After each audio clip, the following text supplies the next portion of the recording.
Hello, ladies and gentlemen. Welcome. It is, what is it? Tuesday. It is next on deck.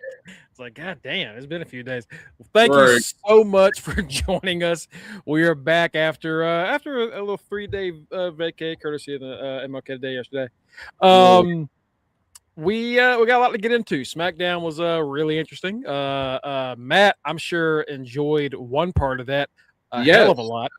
Definitely Matt Cardona getting wrote off. Getting his ass whooped. Got that twice. Ass beat. You ain't winning no WWE championship. Get the fuck out of here. Bro got stomped by Trick and then got his ass whooped by Kit Wilson. Like, oh, this is a good show. That's how much they hate. That's how much Matt Cardona is ass. You did all that begging and you got beat up by Kit Wilson. Hey, don't disrespect the king of positive male role models. Right, He's just fighting toxicity, and Matt Cardona happens to be the most toxic motherfucker on the roster, apparently. Yeah. But before we get into all of that, folks, thank you. Whether you're here from Twitch, Twitter, Facebook, or YouTube, or Blue Sky, now that we have that going, we really appreciate all the support and love. You can follow us at facebook.com/undertheringpod and twitch.tv/undertheringpod to keep up to date with all of our latest goings on. And you'll know when we go live and all that shit. We go live Monday through Thursday. And also Saturday is going forward until this Game of Thrones show is over. We're going to do the Game of Thrones, the Knights of the Kingdom. The other show recaps. I forgot. But Sunday, all the playoff games were happening, and I was like, I'll catch that on another day. Yeah. These playoff games are stupid. Yeah. Kenny was messaging us in the chat. I was like, man, I'm gonna catch up, but I gotta watch this damn game on Sunday. Right. I need to watch this game. Yeah. We have a lot to get into. Holy shit. So without further ado, it's me, the Jerry G, Greg the Son, Mongo Aduba, Bushwhacker since 1992, and still reigning, defending Reggie Simpson Memorial Predictions Champion, the King of the Breathless. That's right. I don't know how I did it, Matt. I don't know how I did it either. I knew I wasn't going to win. Brother, I was like, I did a last-second change. I swapped back from once they made Nick Nemeth a special guest referee, which we didn't see when it happened because it happened after the show went off the air. Right. They didn't do it right. They had horrible timing after the show, even though they were supposed to. NXT timing. Right. They swore up and down that the show was timed out right. And it's like we didn't even see Dolph out there. And even then, even during the show for Genesis, they still fucked up because Dolph tried to cash in and they even fucked that up. Like it was but yeah, so I changed my pick Santana at the last second and secured my victory. But even if I had tied you, Matt, I had every single tiebreaker. Oh, I had all of them. And I was like, oh, I saw that and I was like, oh shit, I'm losing. I have all the tiebreakers. That ever works out for me. And actually, I didn't even need them, but I nailed it. I fucking nailed it. But still, no matter what, it doesn't matter what happens, how many times we can beat him or whatever. Matty Reigns, he is our forever, and I do mean forever, Intercontinental Champion. He is Matty Reigns. What's up, Matt? What is up, Greg? What's up, everybody? What up, Kanisha? What up, Batty? What up, Cookies? What up, everyone watching? Thank you for watching. It's been a long damn Tuesday. I thought I was going to be able to just cookies. I thought I was going to be able to waltz into work and not have to do anything. Oh, no. I was on mailbox duty today. Didn't have to do escalations because my escalation day is Monday, and we were out of work. We were off of work. But, yeah, I was constantly bothered basically from the time I got there till 15 minutes before I left. But the day is over. Tomorrow is Wednesday, thankfully. And, yeah, that's about it. Oh, yeah. I'm also about to buy my third PS5 game. Shout out to Indiana Jones. I'm about to get bought. Baby. Oh, brother, I hear that game is sick. They got it on sale for like $69 or $54 right now on the PlayStation Store. So I'm like, yeah, that's the game. You're an Uncharted guy, so you're gonna love the hell of that. Yeah, like Uncharted and Indiana Jones.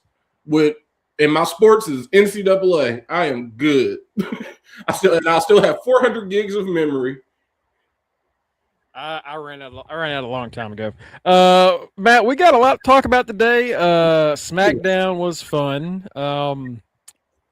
We reacted to TNA's AMC debut, which we learned a number came out originally around 3:00, maybe 2:30. That they only had. Yeah, thank God it wasn't right. 95,000 originally was the number that they had. And I was like, God damn, 90. They didn't even break 100,000. Right. Jesus. But no, it turns out that number's wrong. TNA actually hit around 175,000, which is a lot better.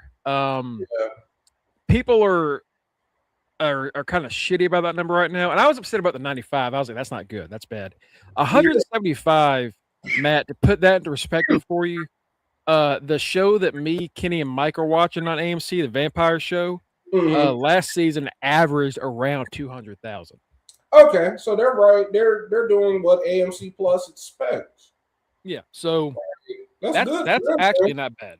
Right, that's good. One of their it's meeting one of their hit shows, so actually not a bad number. Because even watching it, because like you said, it's like finally TNA is on a real channel. But at the same time, it's like they're also offered on AMC Plus. So it's like, yeah, you're meeting.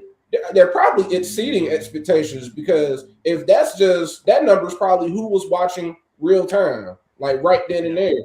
Who knows who's went back and rewatched it because it's on an app. Like they actually have an app now to go on. Yeah. Because when I put the number in, I was like, God damn, that's 95. If that's supposed to be including streaming numbers, and I was like, fuck, 95 with streaming, right. That's pretty good. But that it was just an incorrect number of just TV numbers. Like, okay. And they're probably all right. And they're probably right on par with that's probably the same amount of people that are watching on Tubi for Evolve. Yeah, yeah, probably. That's probably right in that same ballpark. So people are like, ain't nobody watching this. It's doing what it's supposed to do on the app it's on. Like they know nobody's going to be watching wrestling necessarily on Tubi and AMC Plus. So if it's on there and it gets you, and it meets basically the higher rated shows that you got on that app, then yeah, you should be happy. Yeah, it's a win. It's a win for sure. So as much shit as we talked about the TNA last week, and deservedly so, it was a bad show. I saw like TNA fans trying to be like, no, you don't understand. Like it's hard. It was a hard thing to do to put together. Like, no, they had like 8 months to like decide what they were doing. It was bad. Like they had everything ready made for them, and they decided to not renew a contract. People had to get fired. And like aside from the people that had to get fired, and then visa issues, like, right, your visas worked out for your show. They had everything. They announced this way ahead of time that it should have been no issues. Everybody should have already gotten their visas and whatever to be over here. People that should have been re-signed should have already been re-signed, but no, you let the Rascals go, you let Jake something go, you lost Speedball. Like everybody who would have been something in this TNA is either in AEW, they're on NXT, or they're gone because they did other shit. Yeah, and we're gonna get into Rascals things. There's some news we gotta talk about with that. Yeah. But yeah, like most of these, like everybody's already on somewhere else and like doing better things. Like, God damn, y'all really just. All right, let's see how far that WWE help can carry you. I'm worried about what happens this week with their ratings. I have a feeling that people that watched last week's show, some aren't going to watch the next one. But if they watched Genesis, Matt, I think Genesis was a better show. It was actually pretty good. I would say good. It was solid. I looked at that and I was like, this is what like reading the recap of it, I'm like, this is what Impact should have been. And I think I even said that on the air. Like a lot of the stuff that they're showing on Genesis could low key, you guys should have just debuted this week instead of next week. Yeah. Like it would have made more sense. Hey, TNA is debuting on AMC Plus right after the exciting finish to TNA Genesis. Join us for our Genesis. No. Yeah. Not And just it's not like they couldn't work out like a 1 week deal with Anthem and shit because that Access TV, they fucking own Access TV anyway. So Right. it really, and then like oh fuck, we don't have anything to go after USA Network. And no, you own the company that owns TNA also owns Anthem or Exactly. Access. So we're gonna get into all that. Yeah, Genesis as far as pay-per-view goes, it had some good stuff in it, had some bad stuff in it, as all TNA shows do. We'll get into that. Let's talk about SmackDown real quick, Matt. And we're not gonna cover the whole all of SmackDown, all of Collision, we're just gonna cover the highlights because we have a lot of shit to talk about. Right. But of course, SmackDown, important note, Matt Cardona got his ass whooped by Trick Willie. Trick Williams advances in the WWE Championship tournament to the Fatal 4-Way match, along with Sami Zayn, who beats. He actually beat the hell out of Ilya Dragunov. Did you see a punch Ilya in the face? He got Ilya back for beating him for that U.S. title. Yes, he did. But yeah, so Matt Cardona gets beat up by Trick. By the way, Trick got a massive pop, dude. Right. Did you hear his pop over there? Yeah, that man is made. He is it. Like the fact that they have pulled the trigger on him so quickly. The man just debuted essentially 3 weeks ago, and he's already fighting in a Fatal 4-Way on Saturday night's main event to be the next number one contender to face Drew McIntyre. Like that is how you present somebody. And then on top of that, you're doing that with Trick. And you're doing another great proper build with Obafemi. Yeah. Like that package they keep showing, I'm like, yo, I don't know what show he about to be on, but somebody gonna die. Like in the word of Hurt Business. Honestly, like looking back, we're like, man, why did he fight Cody? That was a dumb match. But those clips of him like launching Cody across the ring that they got to put into that package really, really helps. So like, oh, he ain't just tossing nobody. This motherfucker is whooping Cody. Yeah. And we're gonna get into Javon later. Like Javon, we had a little scare on Monday, but Javon is picking up dubs on Raw, and again, fans fucking love him. Mm-hmm. I talked to somebody recently today, not today, yesterday maybe, about like, yeah, I'm glad that main roster they're doing shit with him because his NXT run was really weird. And they're like, what do you mean weird? It's like he didn't win anything. He didn't. Like the thing that we hate to agree with Kenny about, the man was a loser in NXT. He was very popular. He was always in stuff, but he never won no gold. Like that's the only day I'm waiting on for this man to finally win a championship. Like I don't let him win a title. Main roster, NXT, somebody, AAA. I think a lesser talent would have just like fizzled out if they had the same like run that Javon had, but because it was Javon, he made it work out and he survived. Right. But yeah, Trick gets the dub. He's gonna advance, as will Sammy. Cody is the first to declare for the Rumble. We are a week and a half away from the Rumble, and he's the first one to do it.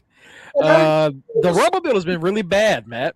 I didn't even know this is one of those 60-person ones for the men. And I'm like, what? It's what now? I think it's 60 people in this one. Dear God Almighty. Please tell me you're joking. I think it is because it's in Saudi Arabia, so it's got to be bigger. Because everyone kept talking about the promo ad or whatever that they were showing, and I was like, why has got all them people on it? I was like, that's a lot of faces. And it was like I saw something. I don't know if it's actually 60. I really hope it's not. Because I remember the 40-man Royal Rumble, that shit was stupid. When Alberto Del Rio won. I was like, this really doesn't mean anything. He just beat 10 extra people. Yeah, and then like what was the one that they did, the greatest Royal Rumble? How many was that? Yeah, when Braun won that green ass belt. The championship. He's still the longest. He's the longest reigning champion in WWE history. Like that man won a match. They're like, here's a belt for winning a match. It's like nobody else gets a belt for winning the Royal Rumble. They go to WrestleMania. Oh, I don't get a title shot. I get this stupid ass belt. Oh, y'all kiss my ass. Like that would have been my whole argument. Like, oh no, I don't want to win this janky ass shit. Why not? Because I'm not getting a title shot. That was old Saudi Arabia. Now they'd be like, oh, King of the Ring is going over to Saudi Arabia, and if you win this, you'll get a title shot. Not back then. The only one that like doesn't matter is the champions fighting each other thing, and like, yeah, you get a ring, and that's it. Right. That's really all that matters. You're crown jewel champion. You get this belt you can't take. Here's this ring. Shout out to all right, Batty. All right. I'm sorry. Y'all, you're right. I'll go ahead and tell y'all. First off, me. I'm the fucking goat. Secondly, Kanisha said that she knows she lost. Unfortunately, Kanisha, you're correct. You did lose that one. To be fair, Kanisha, it was a rough show to pick. This shit was rough. By the time we finished doing stuff, 2 matches changed when we wrapped up. Yeah. So like, and when we went off, Dolph had been made special guest ref out of nowhere. Yeah, like it really messed up. Like, because Kanisha picked Dolph, and it's like, if we had known the Dolph situation before that, maybe should have pulled something out. But unfortunately, no. Our champion now, chat champion, is Cookies. Congratulations, Cookies. Cookies actually almost had a perfect prediction. The only thing he missed was he picked Elijah over Ali. Dang. How's it? So, Cookies, congratulations, brother. It's you and me again, bro. It's you and me. Matt, let's get into Genesis. Might as well talk about it. Quickly, we're going to go over the results, and then I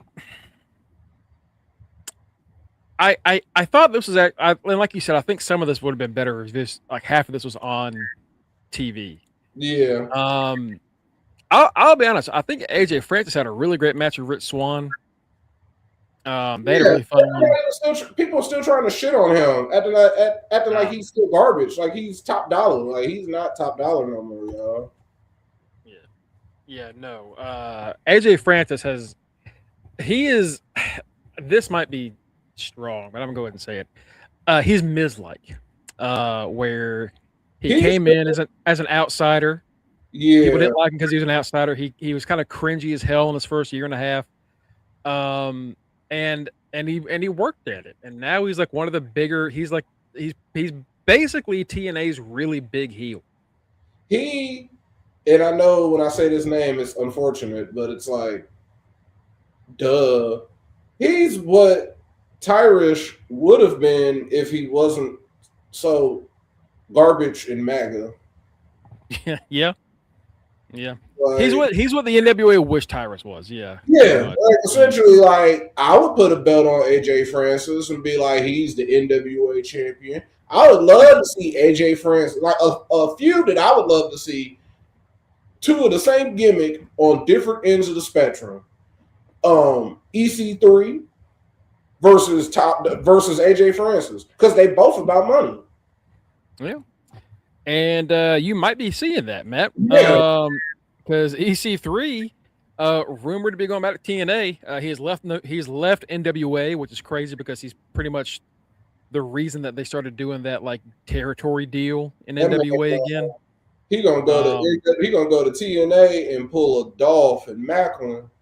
Yeah, he's back to his old 1%er gimmick. He's even got the same music.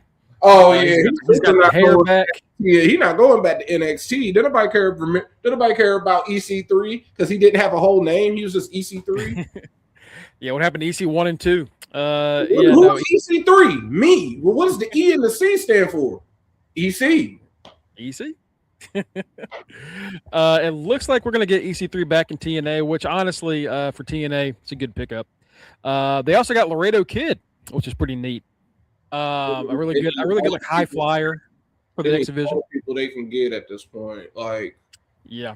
I love like I'm pretty sure AJ is gonna maybe he might sneak around and yeah, we'll get into that. wrestle with them eventually. We'll see. The Teenage Genesis was fun. Eddie Edwards beat JDC. No shenanigans, just a flat out match. JDC's a retirement match. He loses to Eddie from the Boston Knee Party. Over 17 minutes, which was my prediction. Did this match need to go that long? No, absolutely not. But and you know, JDC and Eddie's not the wrestler he was 10 years ago. Neither is JDC. No. And so it was a little rough, but they got to the end. JDC gets to have his little moment. He gets to go on stage with all of his system, and the TNA roster comes out and congratulates him on his career. It's a nice little moment. It's a nice moment. For some reason, Ryan Nemeth and Mara Sade had a match, and Ryan Nemeth won. I don't know why I retweeted it over the weekend where it was like, "Hey, Mara Sade is one of the best people to look at, like as a wrestler, because she like just essentially like AJ Francis. She came into this as an outsider. She was just some eye candy, but that girl." She could already do some decent promos. She wasn't on Lash's level, but she could cut a promo. She took to the ring like once she stopped being hurt, and I commend her for learning how to train even while having that messed up wrist, because she refused to just be injured and just not do anything. So like her transition from being an eye candy metaphor, then the meta girls actually start wrestling. She gets unfortunately released on some bullshit for no damn reason.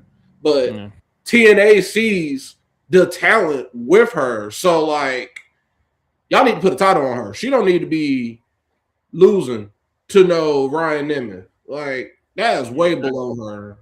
And it's so strange. I don't know why they even did the match, let alone why they had her lose. Like, Ryan Nemeth is a dork, man. Let Ryan Nemeth can link that loss. It doesn't matter. He's not going to. Yeah, and the thing they keep highlighting on social media for some odd reason is like, yeah, we're TNA. We allow intergender matches. And I'm like, yeah, but this is a stupid one. This isn't, unfortunately, Tessa trying to fight Austin Aries. This isn't Jordan Grace trying to win the TNA World Championship. This is Ryan fucking Nemeth, Nick Nemeth's brother, who's only a former champion because he was in a tag team with his brother. Like, if you want people to care about Mara Sade, you got to have her beating people. Yeah. Right. And right now, she's not doing much. And it really is unfortunate because, like you said, Mara Sade is really fucking talented. Again, she's, not, you compare like the top people in the world, of course not, but like she is really good. Especially coming from like a non-wrestling background. Like she is fantastic. She's gotten very good. And TNA is going to fucking let her slip if they keep doing this. And this is Taylor's oldest time with TNA.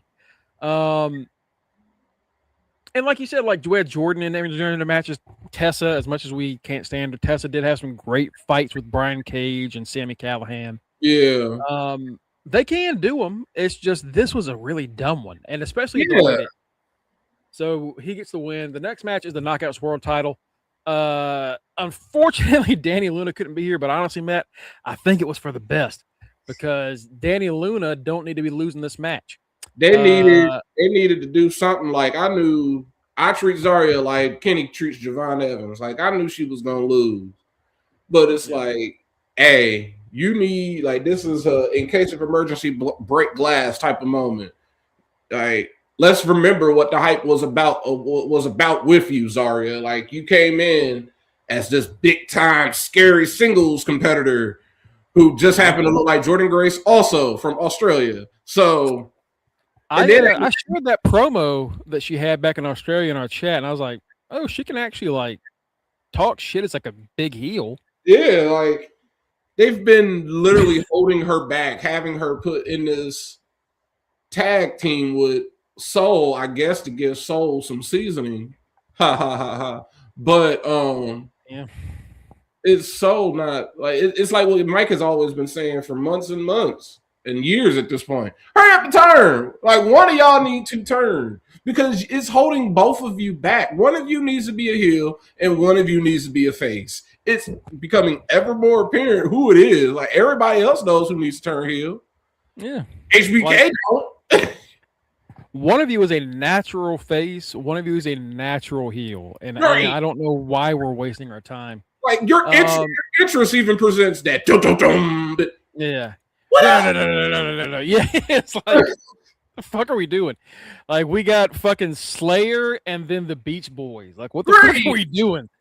Another person that's like a natural heel that they're gonna get soon is Powerhouse Hobbs, and I can just feel them doing the Ricky Sansa. He's gonna be a face first. He's got to be able to do both. You know, Matt.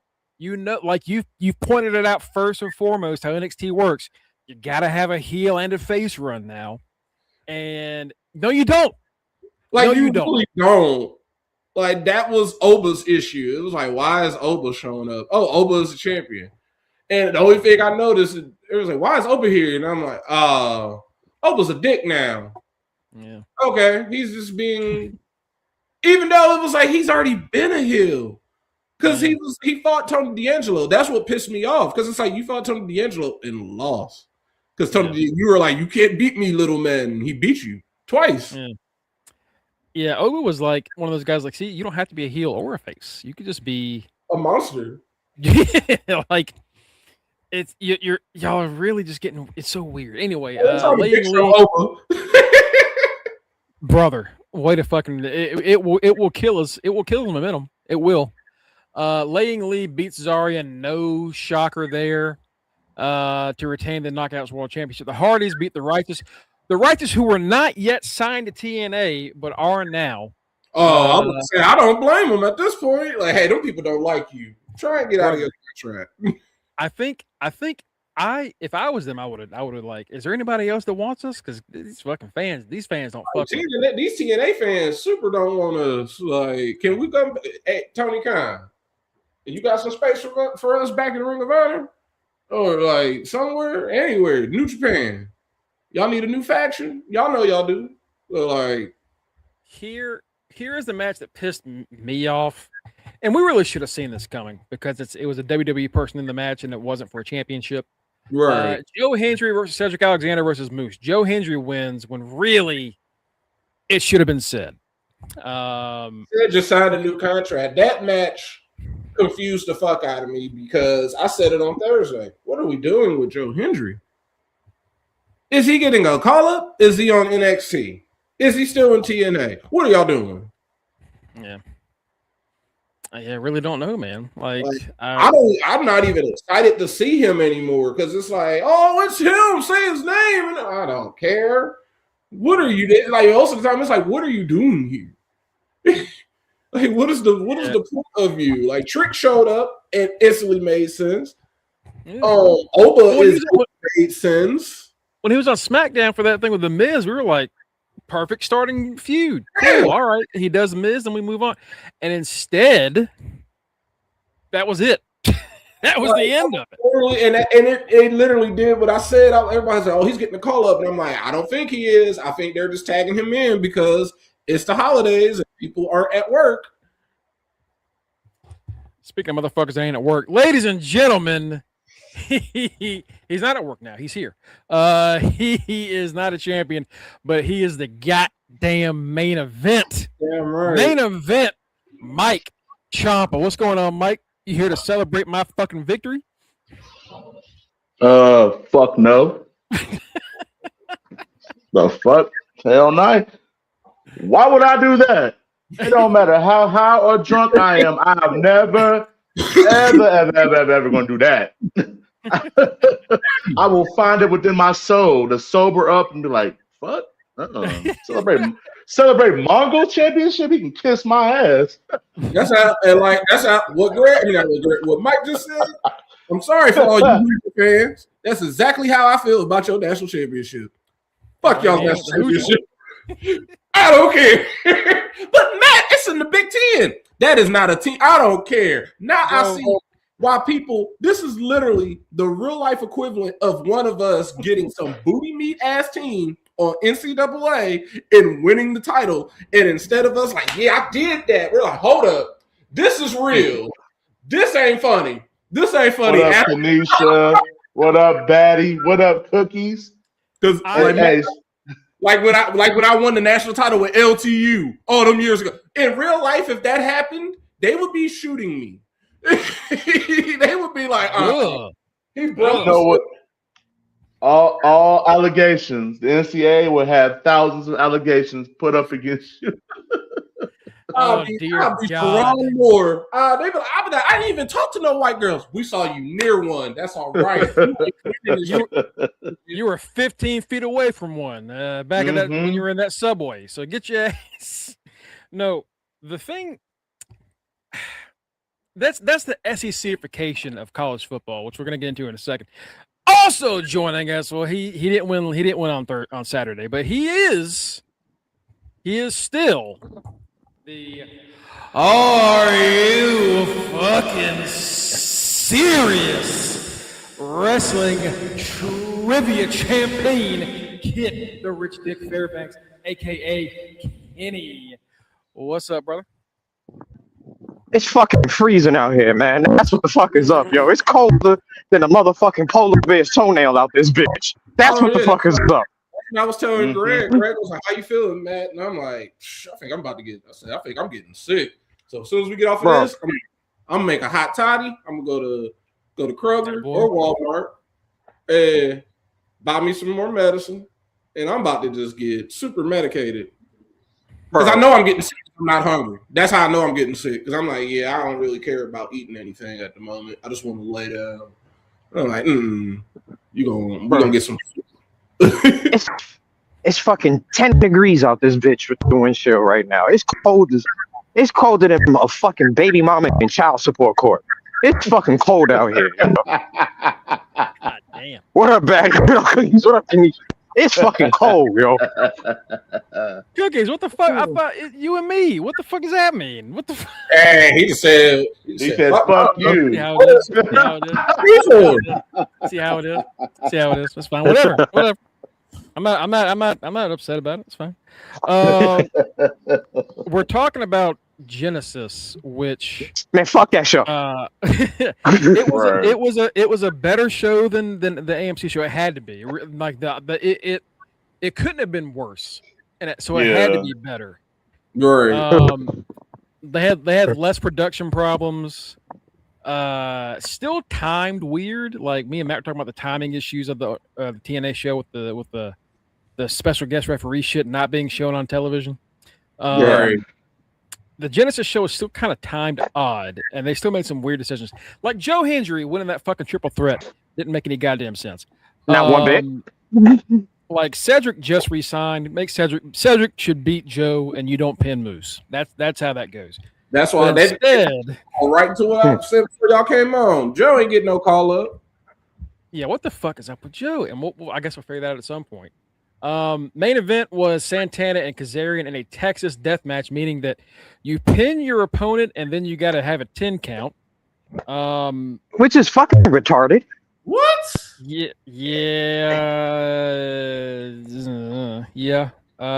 Like, wait a minute. Either or. So after I beat you, your ass still got to stay down. So why is it that I got to get a 3 count and so I got to win for 13 seconds? Bitch, no. Pretty much. Right. Wrestling is fucking 3 seconds. 1, 2, 3, or 10 seconds because your ass got counted out the goddamn ring. Not 13 altogether. The fuck is they doing over there? I've never heard of both. It's either or. Well, here's the thing. So not only was it so you can pin your opponent, but the ending of the match was like Santana was also having to struggle to get to his feet after he pinned Kazarian. So if he pins Kazarian, but Kaz gets up before Santana does, and he doesn't beat the 10 count, what the fuck happens? Yeah, like why does Santana have to also? Yeah, I don't fucking know. They made that match. Like when you said that, I was like, all right. I kind of think I know what y'all were trying to do. It's stupid either way. Are they trying to do this the 4 corners match with JBL and Eddie Guerrero? Except they didn't have any fucking 4 corners. I don't know. I genuinely, this is one of those like TNA booking overbooking shit where it's like it's a hat on a hat on a hat. I don't know what Batty's talking about. I don't know what She knows what I'm talking about. I know what she's talking about. You're right, Batty. I do need to watch my mouth with that. That is not a proper saying. You're right. I thought she was trying to say she liked Genesis. I was like, damn, Batty's been drinking. Nah. No, this was it. So after this match, of course, Nick Nemeth is the special guest referee. Motherfucking Silva comes in the ring. Can I ask a question? Hold on one second, Mongo. Yeah. Like, I know we joke around all the time about how Nick Nemeth is baby HBK, but like he's taking it too far at this point, bro. Like, you do on the man's panties. You do on this man's panties, bro. Was it the Rock match that he was a special guest referee? That one? Yeah, like come on. Like Dolph is like, I understand flattery. I understand when somebody like imitation is the best form of flattery, but at this point, you're becoming a sicko. And you're becoming a goddamn fanatic. It's kind of spooky and creepy. Like, I'm pretty sure HBK already told you enough is enough. Yeah, I would say that's why he never really, as much as I liked him, once he started the HBK like tribute, yeah, he was over, but I definitely remember there being a story where it was like HBK took Dolph to the side and was like, he literally said what you said, Kenny. I understand you love, like, it's a like imitation, like a tribute to me, but you need to find yourself. And we talk about Mercedes doing their Eddie Guerrero shit. It's like at least Mercedes has other stuff. Right, and the only thing that she does with the Eddie Guerrero was just that one little move where she's doing like the Three Amigos. But Dolph is literally trying to live out like he is HBK, from everything from the hair to the way he's selling to his moveset to his clothing. Like it's creepy now, Dolph. It's not even cool. It's genuinely creepy. Like that man needs to press charges for copyright infringement at this point. He said Dolph gonna get a restraining order. He needs to press charges, copyright infringement. Like, bro, leave my shit alone. Leave my gimmick alone, bro. Like, as much as I compare him, I call him the Heartbreak Dolph, but like the way his career has been, and he's only been a world, he's low key Billy Gunn Jr. Like, that's really what he is. Even Billy Gunn. Even Billy Gunn was like, you know what? I'm gonna get my own thing because like I gotta do something. So at least Billy Gunn decided he was gonna take 80 pounds of steroids and get 15 times bigger than HBK at least and stuff like that. But Dolph is literally trying to be HBK, even down to the being with different women in the locker room and having that type of fucking playboyism about him. Like it's creepy now. Like, bro, get your own life. It's literally creepy now. Like, stop it. For real, bro. Stop it.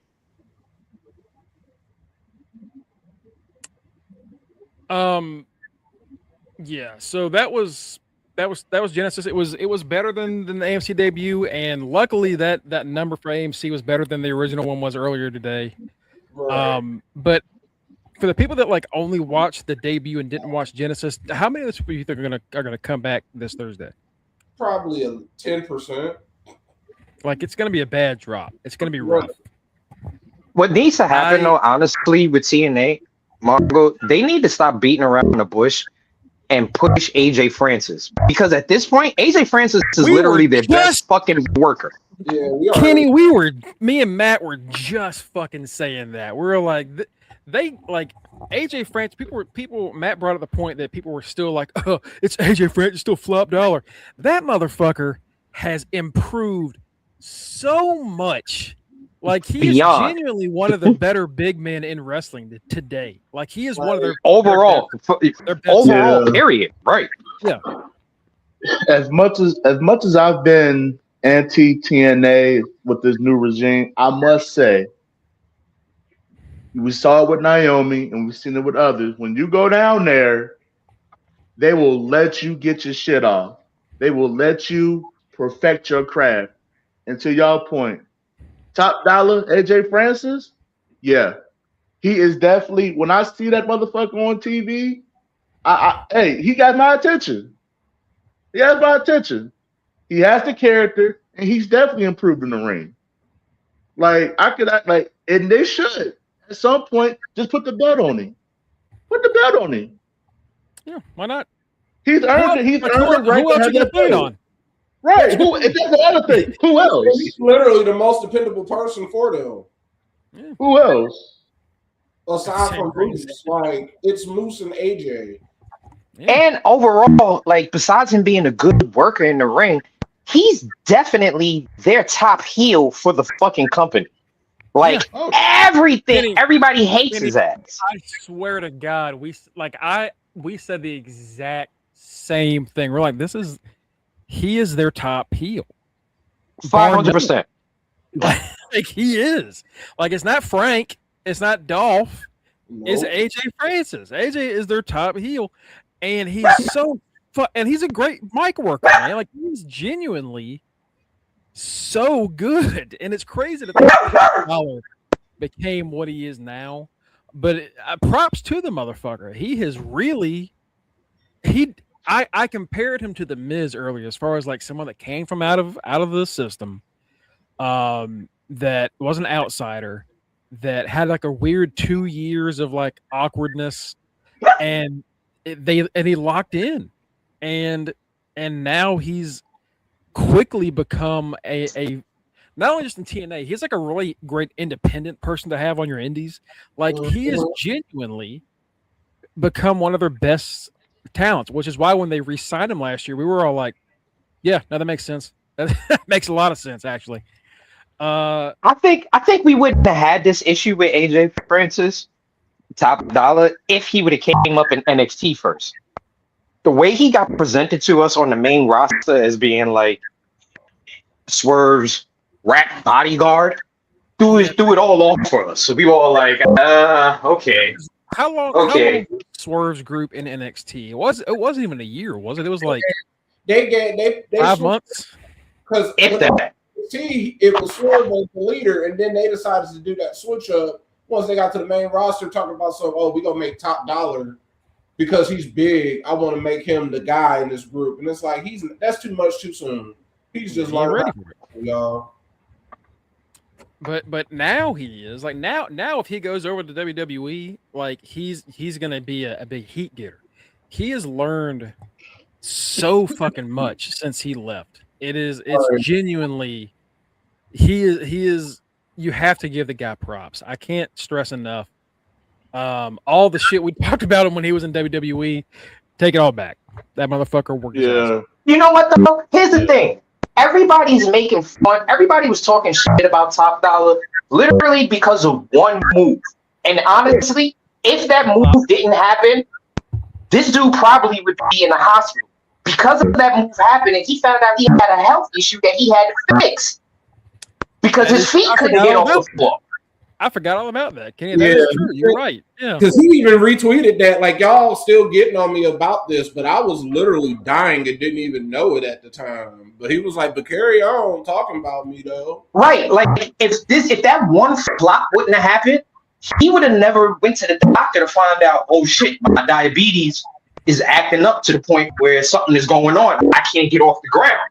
Yeah. So, everybody's calling him dead. He'd been dead in a year. Right, like everybody's calling him top flop, and it's literally because of that one particular spot. But that one spot saved his life and boosted his career. Right. So, what were we really beefing about with him in WWE? The problem was, like we all just said, he got presented too quick, too soon, and they tried to make him the man when everybody was like, wasn't we just rocking with Swerve? How is he the man? Like, what the fuck is going on right now? And it's like Ashanti's all right. He's like, B-Fab ain't shit. This group sucks. Right. Crew It's is ass. y'all set them up to y'all threw them in the deep end and they drowned. They drizzled. Not one of And the them. fact that B-Fab is still around and the rest of the crew ain't is crazy. Yeah, the Like worst- you kept B-Fab and not Swerve. Yeah. Shit, she hurt now, so that don't even mean nothing. Shit, even Ashanti the Adonis was having some fun in NXT when they cut him. It was like, damn, y'all could have done something with Ashanti. Like y'all could have done something with him.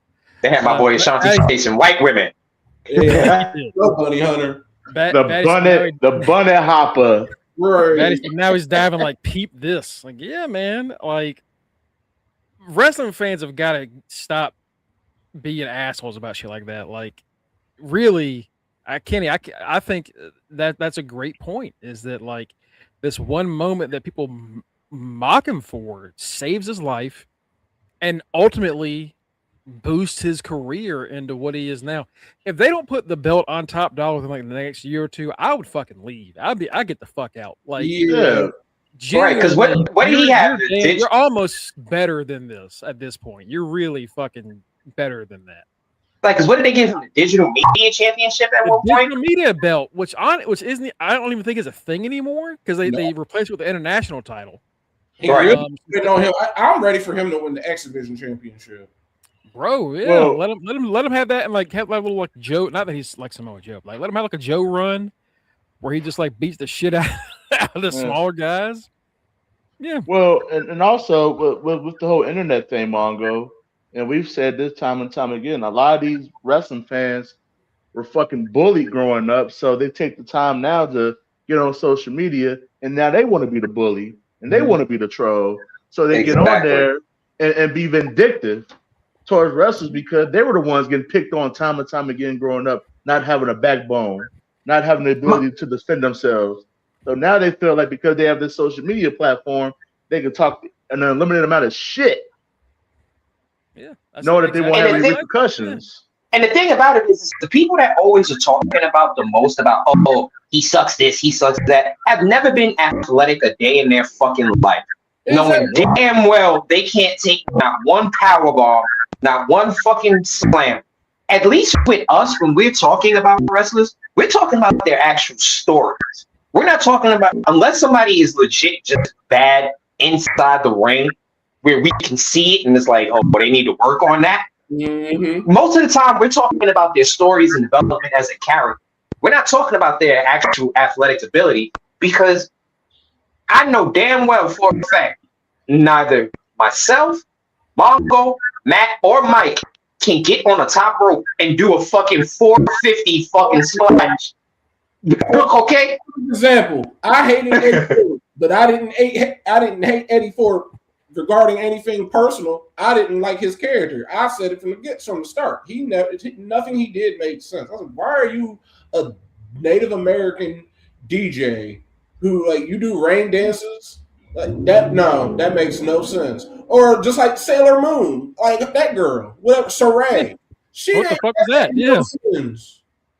Right. And we always talk about she's this. over in Japan as like the top women's wrestler in Japan. It's like, cool. I don't see her doing the fucking Sailor Moon gimmick over there, so maybe that was the problem. Right. You know what I mean? And then on top of that, it's like, y'all know one of my biggest things as a grown-ass man is you're not going to lift me up off the fucking ground.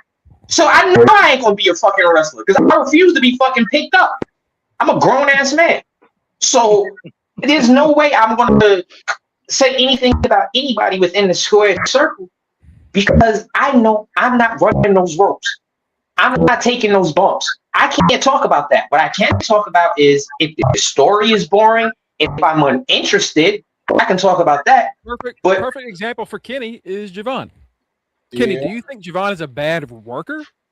That man is a fucking excellent worker. He's one of the most athletic people we've seen in wrestling goddamn decades.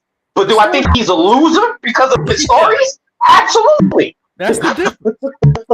We're never gonna sit here and be like, "Oh, these wrestlers are bad." We're like, we don't fucking know. We're fucking fans. Like, it's when you present us with shit, that's what we got. Let's get into quick the highlights of Collision solely because we're gonna talk about what happens with signings and contracts from Collision. Then we're gonna get into Raw. Then we're gonna talk about NXT. So, Collision happened on Saturday while Genesis was going on. So I had two fucking screens out watching this shit. The Rascals arrive. They make their debut backstage. They do the treehouse.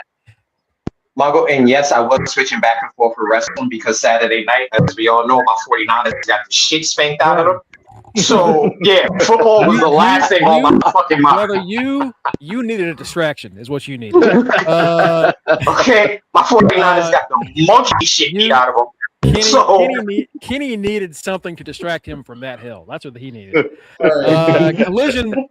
Collision. The Rascals show up. They don't have the treehouse, but like, whatever her name is, Lauren, their backstage is it Lauren, whatever her name is, opens up a door, and then like the Rascals pop their heads out like on top of each other like a fucking cartoon, and there's a lot of smoke, and they're like, all right, they're smoking. They're like, all right, are they gonna say they're smoking?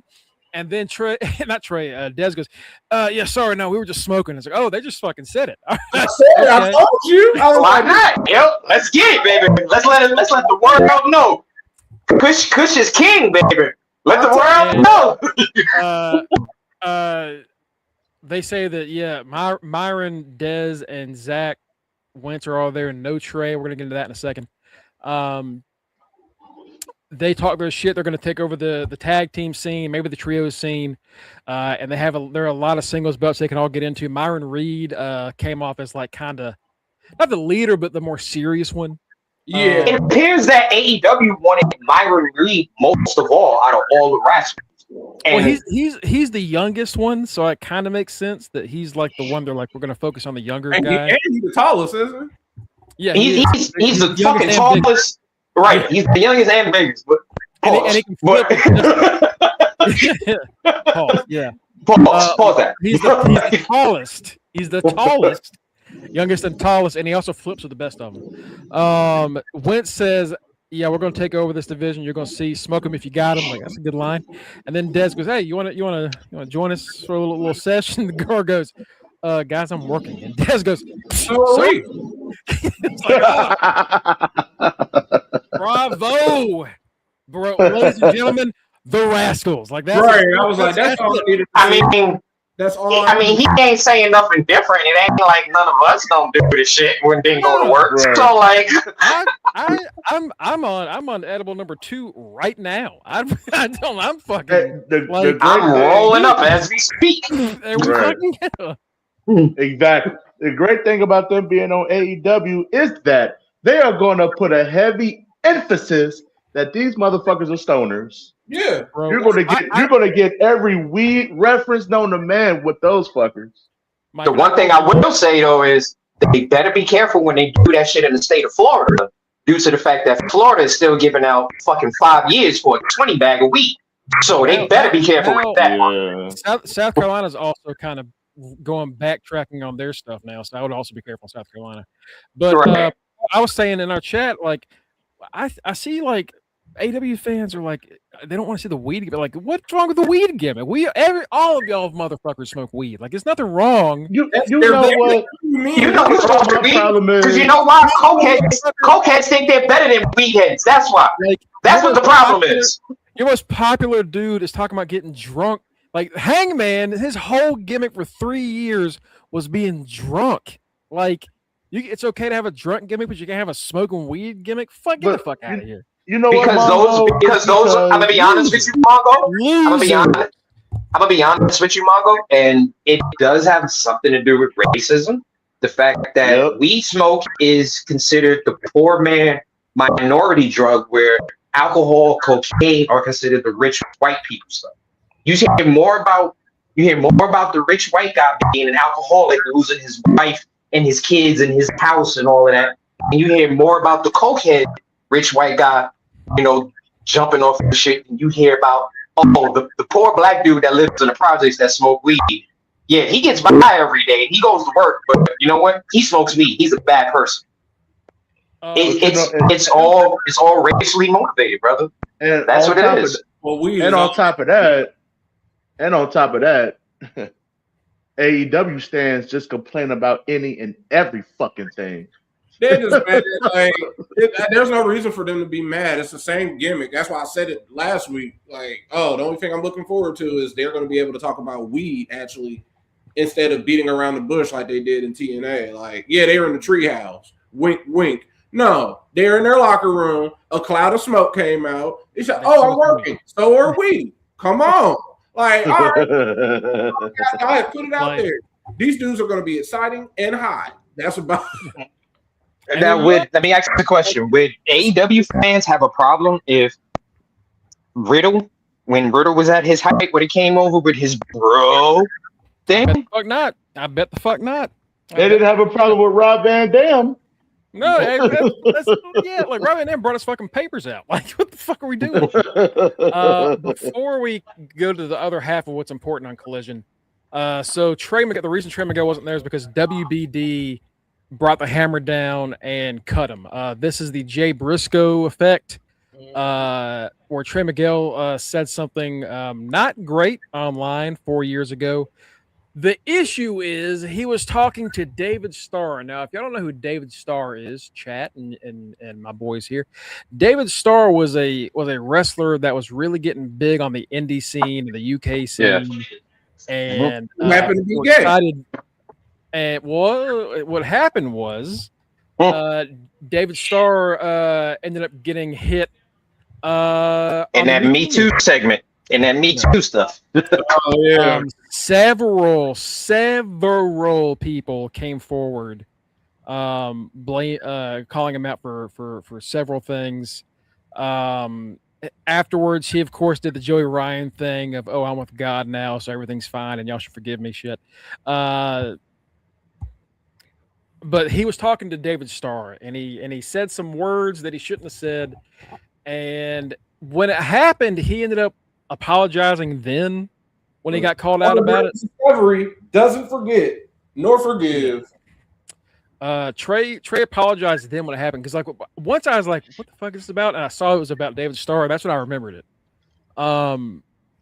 Because honestly, there was a point where AEW tried to get Trey before, back around that time, and WBD again said no, and it's because of this. Nobody. So this is per Fightful Select. Nobody in AEW got him fired. Nobody in AEW wanted him gone. Tony wanted him. Everybody. There were rumors that, like, was it MJF is with his ex or something? So people were like, "Oh, it was no." Like, MJF was a fan of Trey. Trey's ex is apparently good. They have a good mutual relationship. There was no personal beef that screwed Trey out of his contract. It was WBD saw the comments, and honestly, it's less the homophobic part, and he it's more the anti-Semitic thing that he might have said. That's more of what really apparently got them going. So yeah, they decided no. And again, we saw this with fucking Jay, and the moment Jay died, it was, oh man, if we had only brought Jay in and forgave him. Like, Okay. well, How long ago were those tweets? 2019, 2020. It was like 5-6 years ago. Basically, the pandemic. Okay. So while I understand, bad, they were bad. It's like, while I understand why they decided to go that route, at the end of the day, people, are we not able to get granted a second chance and learn from our fucking mistakes? Not in AEW. Tony Khan didn't have it. Tony Khan Plain and simple. Sorry, and he was ready. Plain and simple. Plain and simple. Think about us right here on this show. Think about us on this show. How many times 4, 5, 6 years ago, we said some off the wall shit, and during that time we learned, and we don't say that shit anymore. Yeah, right. Oh, because it was a learning experience. If you can find our old episodes, oh my god, like we definitely weren't. Shit, 2 years ago. 2 years ago, I said 2 years ago on this show, I said some shit. And I immediately took myself off of the show and came back and made an apology because I realized what I said was wrong and haven't made that comment ever since. Like, you can learn. You can grow. And it's important when you see someone that genuinely apologizes versus someone that's just like, oh, I don't want to lose my fucking job. Like, if the guy, that's what Cookie said. If he apologized and made up, and the people accepted him from those communities, then like that's enough. That's what happened with Jay Briscoe. Like, Jay apologized and made steps to like show he was remorseful. All that. Because you know that's what? how you grow as a person. Exactly, Mongo. I was literally about to say that. We have to have an opportunity to grow as people. We're all grown ass men. But you want to know something? We don't know every fucking thing. We're still going to make mistakes. And we still have ample time to grow. So if a motherfucker can't apologize for some shit that he said 5-6 years ago, then goddamn. Really, goddamn. Like I honestly don't blame him for taking a break because it's like I said sorry. What the fuck else y'all want from me? The problem is also wrestling fans have to stop putting wrestlers on the same pedestal as politicians. They have to stop putting them on the same pedestal as people that you're praising and worshiping. Because guess what? They are fucking human. And as a human, you will make mistakes in life. That's something that also needs to happen. Like, people need to start enjoying wrestling for what it is. Sports entertainment. It's not a way of life unless you are an actual wrestler. Like, it's a form of entertainment. And because of that, people are going to say some off the wall stuff every now and then because they are human, and people will live and learn from the mistakes. As everybody, I'll put it to you this way. How many people get upset if they see Halle Berry driving a car? Remember, she has crashed more cars in a little bit. Cause people to have serious fucking permanent injuries. But nobody says nothing with her getting behind the wheel of a car again, right? No.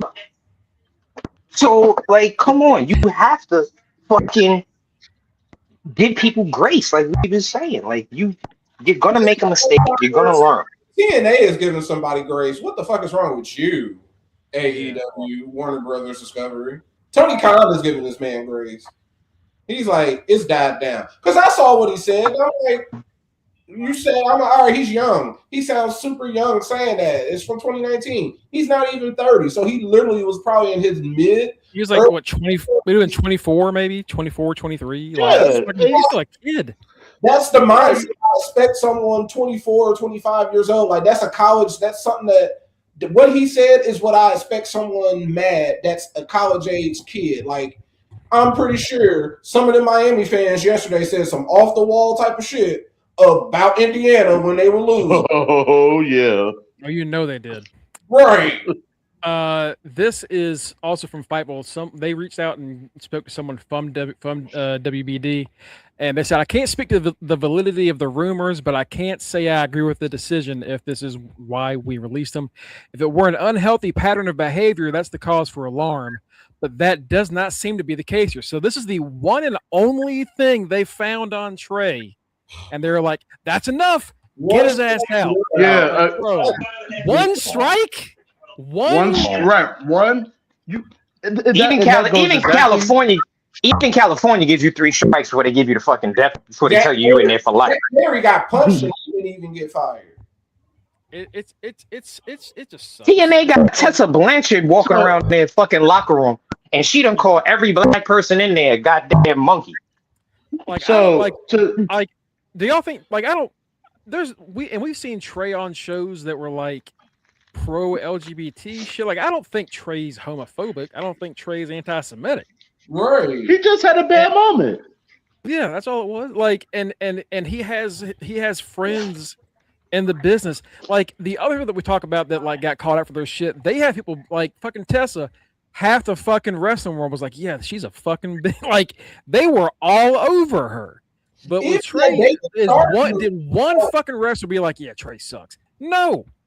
Even that David Starr dude came out of the shadows and was like, yeah, what he said was fucked up. But y'all got to remember, he was a kid. Like, I didn't take it personal. He apologized for what he said and he moved on. He's like, if it didn't offend me, then what are y'all offended for? Yeah. And that's what it is. And you know it's a fucking white dude that is just so worried about his fucking bottom dollar that made that choice. And fucking hate it. Ding, ding, ding. And you know what, Mongo? Those are the motherfuckers that say the worst kind of shit about people. Yes. Yes, Mike. Those they say way worse. They just don't say it, you know, they hide their shit as best they can. They hide behind random name, bunch of numbers on Twitter. That's what they hide behind. Mm-hmm. So, you know, hopefully Trey's Cookies mentioned that he like has And he does. He's mentioned like his battles with depression, which all of us have dealt with, and you know, we just hope the guy's okay. He's loved Because that's the first thing I said when you showed us that article. That was literally the first thing that came out of my mouth. I was like, this sounds like a mental breakdown. And the first thing I said was, I hope he gets the help and love that he needs to support him at this time. That was the first thing that came out of my mouth.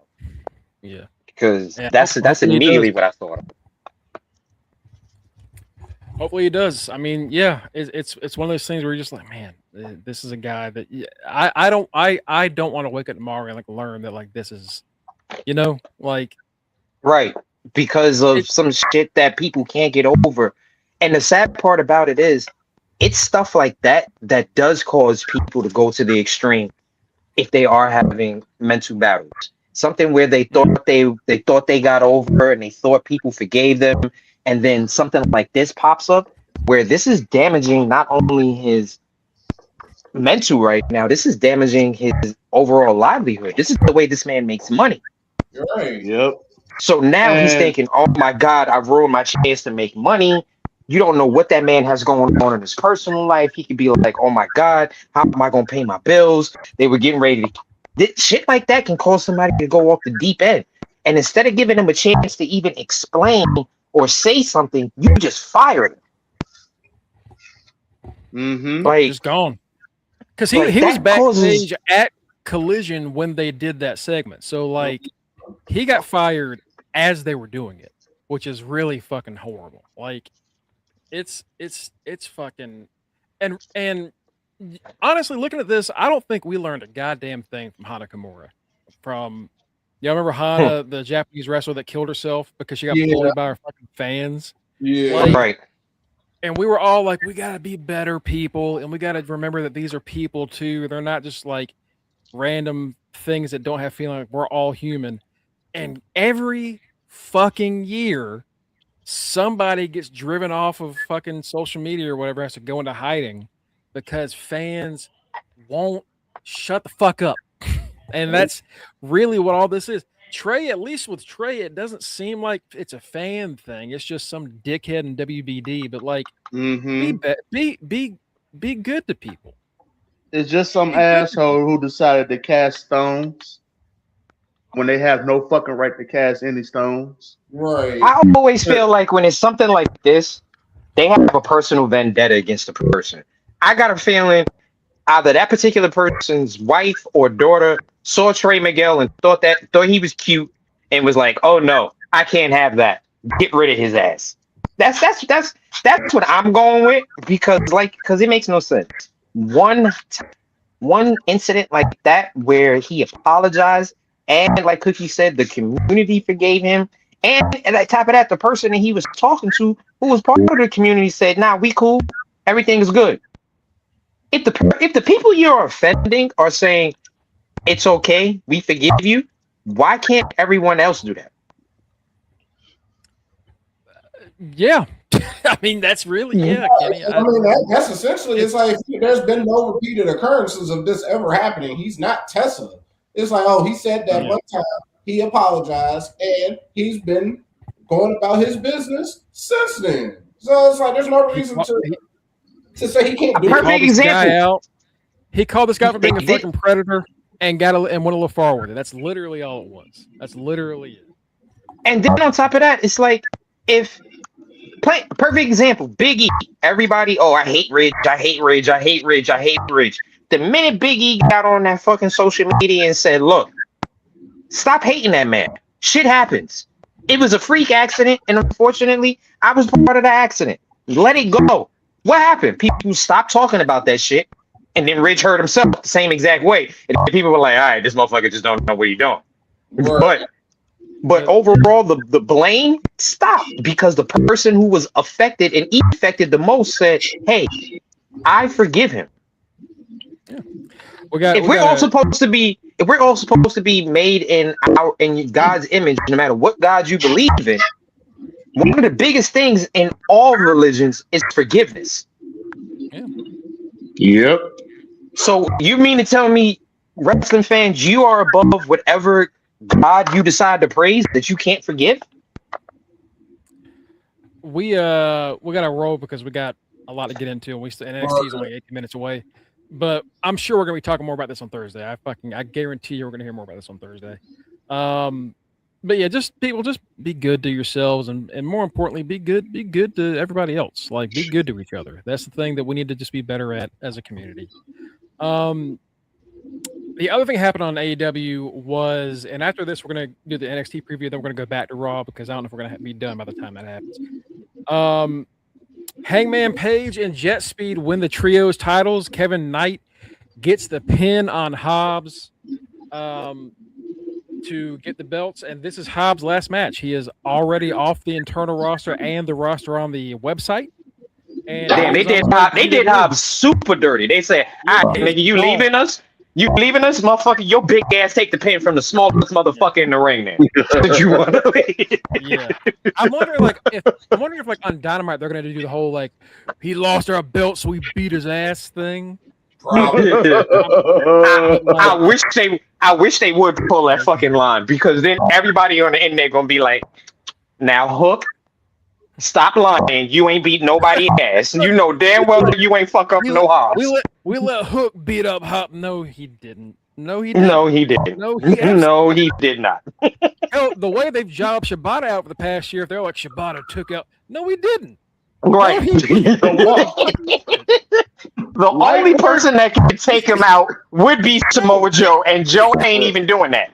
No, Right. it's like absolutely. But yes, those are two big things coming out of Collision. The Rascals, I think their debut was great. I always Trey was there, and Hobbs is gone. We got new trios champions. Jet Speed, holy fuck. Tony Khan is clearly all in on Jet Speed. More on Kevin Knight. They really fucking like Kevin Knight. They because Kevin Knight is their Javon. That's what. Well, he's on Collision. Except he got a belt, so he ain't a fucking loser. So He's better. Knight walks up to Swerve like, "Hey, I remember you saying that I'm the future. Well, motherfucker, I'm the now. So how about we have a fight on Dynamite?" And Swerve said, "You know what? Win a belt first, then come talk to me." Right? Well, guess what? He won a belt. They made that match so quick. I was like, "Damn, you about to die. You gonna it's great, but you about to die." You know what? The match ends. Hangman Page like celebrates with him. He's like genuinely like happy, like, "Oh shit, we actually did it." Swerve comes out and like he's on the stage and he's like clapping at Hangman and also Kevin Knight, and they're like, "Yep, it's official. Dynamite. Swerve versus Kevin Knight." Here's the bullshit. Swerve was out there looking like a jealous ex. Like, oh, my man is out there getting something with his new bitches. Fuck that nigga. Fuck that nigga. I said the same shit. I was like, Swerve looks like he's mad because his man is like friends that he doesn't approve of. And it's just like Swerve is sitting there mad. Swerve is sitting there mad the same way your woman gets mad when she sees you laugh at your phone and she ain't the one that sent you the text. I ain't sending you no text. What you smiling about? What you laughing at? What's so funny, motherfucker? Right. I want to laugh too. What's so funny? I want to laugh too. That's how Swerve was up there looking. NXT is coming up in 14 minutes, so we're going to cover that real quick, and then we're going to get to the Raw recap. So we have some of the qualifiers for the NXT North American ladder match. Of course, Ricky Saints is already in it because he's Ricky Saints. He gets to just be in it. So our other qualifiers, we have Ethan Page. Sorry, that's a different match. We have Shiloh Hill clashing with Josh Briggs in the ladder match. Actually, I'm looking forward to that match because Shiloh's a big motherfucker. So I want to see what the hell he can do. Yeah, Shiloh and Josh. Well, Josh, I've been defending Josh like he's a very good big guy. He just has he has no fucking character outside of I'm angry. But Shiloh and Josh sounds interesting. As far as like anytime Josh is in a match somewhere that I'm interested in watching, I'm like, all right, I'm gonna watch that match. Josh can have a good match. Josh, why I don't know if I want Josh to win this though. You know why it's interesting? Because you got one motherfucker with teeth and one without teeth. That's why it's true. And if Shiloh doesn't spit those teeth out in Briggs' face and hit him with the sucker punch, I don't know what the fuck is going on. He's not using his full potential. I figured out Shiloh's heel gimmick because we're gonna have to face heel Shiloh in NXT. Shiloh's gonna carry some pliers with him, and every time he beats somebody, he's gonna steal a tooth. He's Bro. gonna take a tooth. You got him being Isaac Yankum? You got Shiloh being Isaac Yankum Jr.?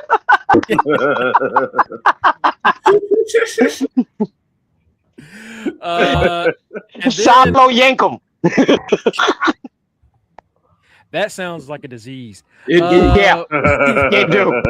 And then And the way that man mouth look without teeth, it look like a disease too. So it kind of goes hand in hand. that man's got gingivitis and And halitosis. we've got Eli Knight, not LA Knight. Eli Knight. Is he the one that said that shit about the bloodline, or is that somebody else? That's Keanu. Oh, Nah. The Keanu Carter's the dumbass that said the Samoan shit. that motherfucker he ain't lasted a fucking year. But Eli here's the Knight- bullshit: the way they pushed his ass on that little fucking thing, I'm not too fucking sure. They did give him a little push there, didn't they? That was kind of weird. They had him empty out the whole ring with him being the last person standing. He's gonna be in the ladder match. I don't think he's gonna win though. We got Eli Knight versus my boy, hometown boy. I've always known he was good. Sean Legacy. Let's get this done, Sean Legacy. Hey Sean, can you fucking win a match so we can finally like? 'cause No. every time he's gone to NXT, he's lost his match. Like, dude, win. And now he's No. officially in NXT. These Evolve guys, the Evolve members are finally part of NXT. Apparently, these are all call ups. Sean, please win this match so I can start rooting for you when you wrestle on NXT. Right. What the fuck is this? All right, Zaruka, the Ren QCC, and Fatal Influence. Oh yeah, the triple threat match. The triple threat match for a shot at the TNA Knockouts tag team titles because they ain't won the women's tag titles in WWE, and they don't have NXT tag titles. So now they got to steal TNA's tag titles, which are now back on the Elegance brand, I believe. So, and also Asper Elegance might be able to come back to wrestling. So, I don't know. Ren QCC, please. Ren QCC, please. Let the Ren QCC win this shit. Please. Why is Ash coming back to wrestling? So she had us all faked out with her life-threatening situation. Apparently, what it was, wasn't as like bad as they initially thought. I guess, which is, I mean, good for her. But like, Great. Basically, whatever was broken or messed up healed itself. which is good. You know, But cool. that kind It's of, like, like, I'm gonna be honest with you. It's kind of like, oh, we thought you was dying. You're not dying no more. Ew. bro. Like, that's kind of what it's like. You're like, oh, like. Remember when Peter and Chris fake Chris death to keep Gumble on? Yes, that's exactly what they did. I feel like that's what they did right here. This They was faked Ash's, it. this was Ash's way of keeping Real Housewives of Atlanta on. Right. But you know what, Mongo? Yes. Ren QCC, put the belts on them now. I need it. Please. No, but- no, but- no, but- no, but no, just no! like Don't this. put it on them. How about a TNA talent take a WWE belt? Stop having WWE talent take TNA belts. So Hey, don't put it on right. If We- TNA actually builds a roster, we'll think about it.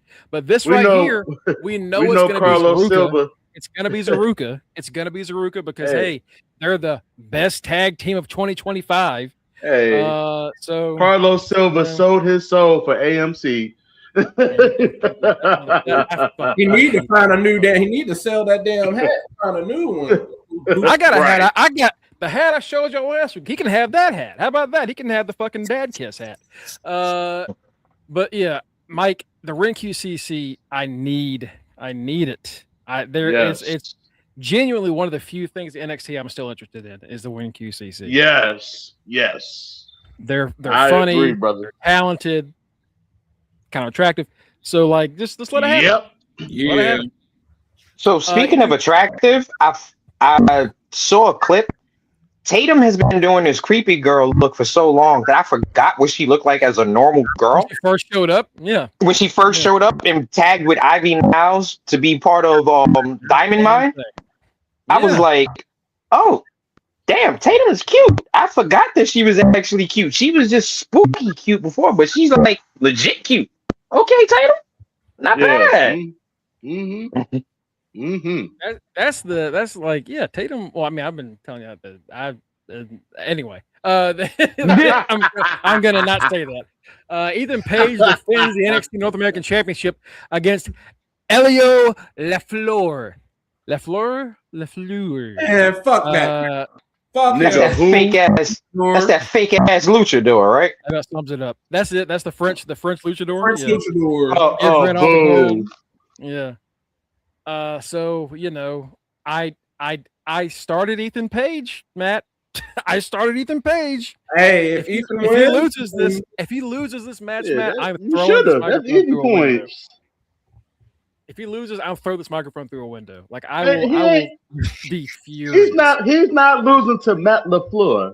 Okay.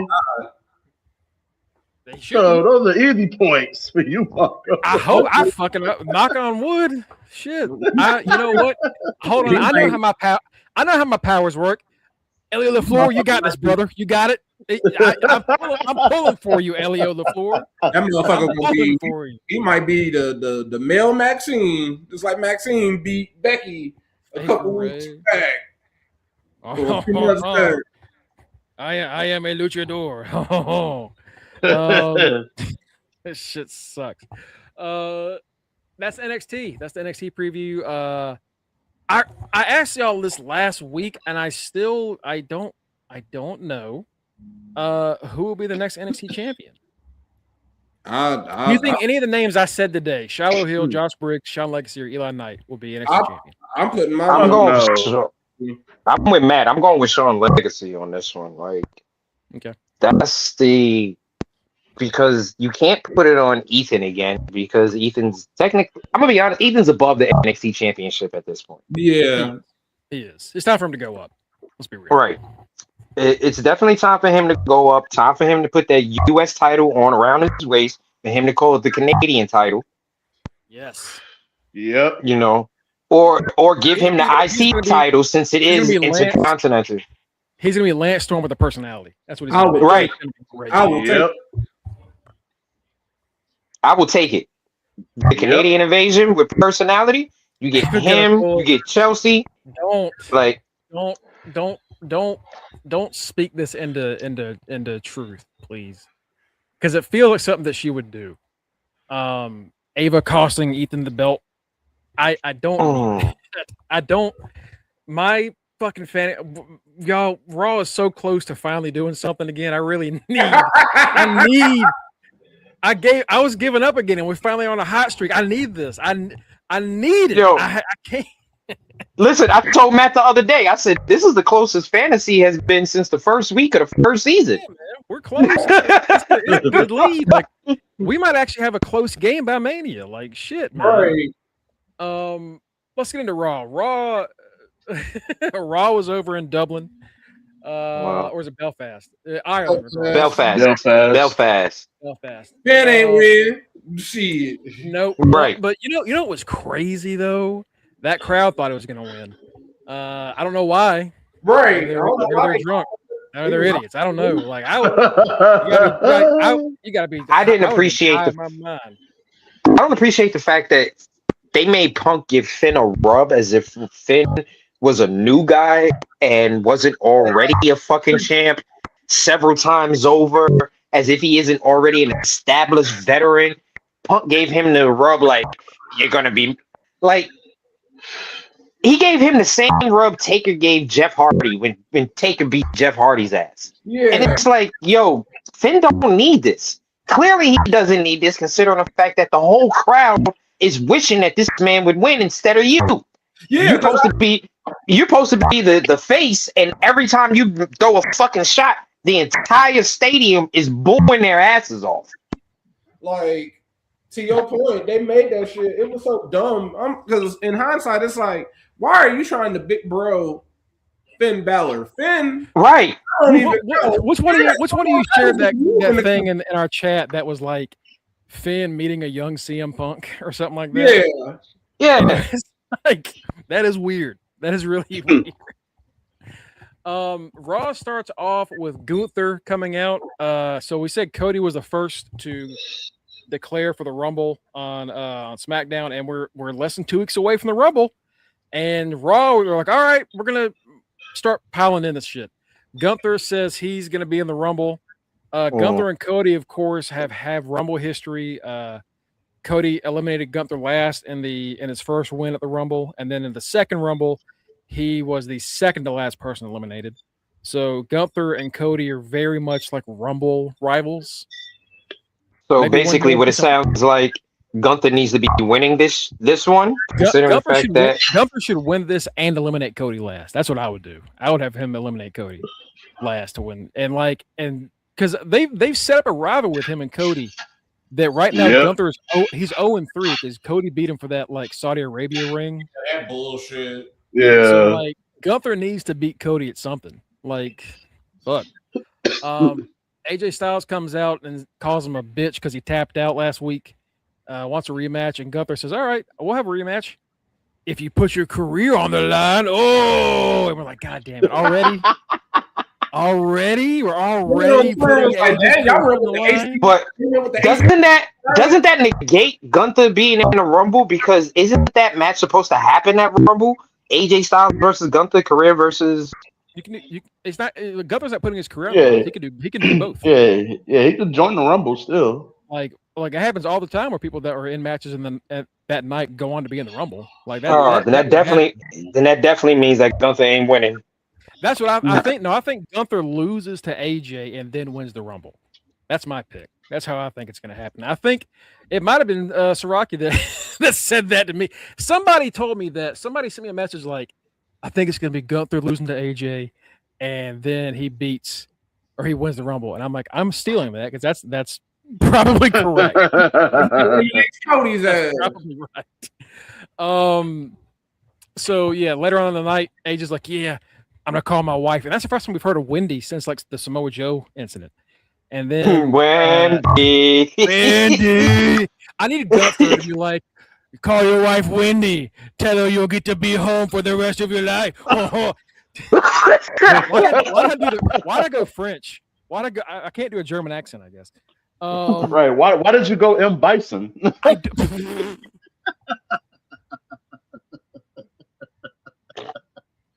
I fucking hate you, Mike. I hate you so much. Later in the night, AJ's like, yeah, my wife cussed when she gave me the answer. She said, kick his ass. I was like, that's not a cuss word. That's not a cuss word. They're like a super Christian household, so I guess ass. Yeah. But ass is also a donkey, and ass is like Gunther has a donkey. That's what you didn't know. Gunther actually has a pet donkey, and yeah, but you know what? We got a diabetic horse running around, so why not? Hey, we fuck with diabetic horse now. That man has. We fuck with my man. What you call it? Jardians. We fuck with my man Jardians.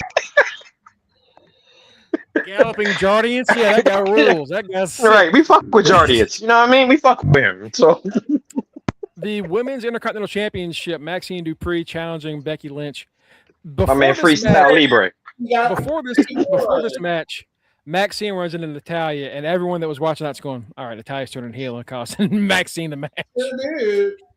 Like y'all didn't have to have her show up backstage. Y'all could have had that be a surprise moment, but instead it was, let's choreograph this shit because our fans are idiots. First of all, we knew Natty was turning on her ass the minute we saw those packages of her trainer. Right. Like, there's no way Natty was just gonna let somebody outwork her in the dungeon and not have her get back. Come on. They're low with this story because it's like, okay, you've already had Natty train her. She's already lost the title, and now you want to have Natty come out here and help her. Natty should have been there to help her win the championship the first time around, not help her lose her rematch. Right. So that's what happened. And I was happy. I just laughed. I laughed that whole fucking. Right, that was points for us. That's all we cared about. This Hilarious. match was Like you already know also- she's getting turned on. This match was again Doo-doo? Maxine. She's gotten better, but she also threw a kick that was off by 15 miles. So I don't know, man. Like if Becky Lynch can't make you look good, you know. You know what? This goes back to what I was saying earlier about wrestlers. How we usually say something about their story unless they genuinely just don't look good in the ring. And this is a scenario where the person genuinely does not look comfortable in the ring yet. And when you don't look comfortable in the ring, it shows in the stuff that you're doing. Yeah, Like Mongo said, she's gotten better. Yeah, she's improved a lot since she first showed up, but she's not championship ready. I don't know, like she has some like they try to teach her some like grappling, and she sometimes it looks really smooth, and you're like, damn, that was nice, and then sometimes she doesn't, and you're like, that was a little awkward. She should honestly be in NXT right now. Like she doesn't need to be on the main roster. I honestly feel that if they were going to go that route with putting a fresh face as the IC title champ, I feel like they would have been better off doing it with Ivy Nile.